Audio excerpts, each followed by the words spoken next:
When the world wants to move forward, there are some that would rather things stay as they are. Sometimes those people are homeowners that aren't quite ready to give up their property just because a developer wants it. Here are some stubborn homeowners who refuse to move out. Luo Baozhen. In the city of Wenling, China, an elderly couple lived in an apartment building scheduled for demolition in order to build a new highway. Luo Baozhen and his wife weren't willing to accept the relocation compensation offered by the government, however, so they stayed. During the communist era, it was easy to force people out of their homes, but once laws tightened up, it became impossible to demolish someone's property without coming to an agreement first. For their safety, the adjacent apartments were kept so the building would remain structurally sound as the highway was built around them. After much resistance, Luo finally agreed to move and the house was eventually demolished. Mr. Yang.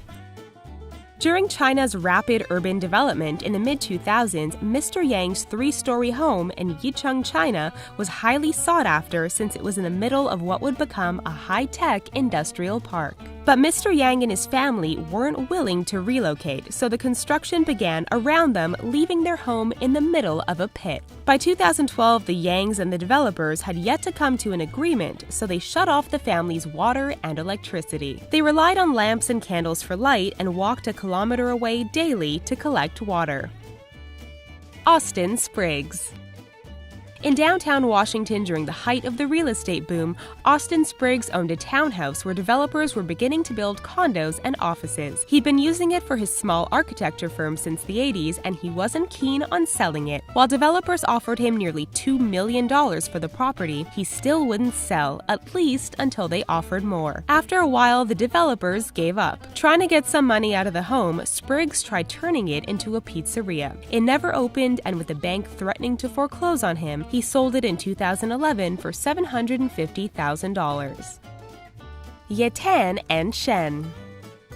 In Dongying, China, 72-year-old Ye Tan and his 71-year-old wife Shen lived in a small farmhouse where they raised chickens and a goat. When plans for a new roadway were introduced in 2014, their neighbors accepted the pay packages they were offered, but the elderly couple preferred to stay. Not wanting to delay construction, workers built the highway on either side of the property, with the house and barn smack dab in the middle of it. Small vehicles must take a dirt road along the side of the property to continue their route, while trucks are directed to a detour. Edith Macefield.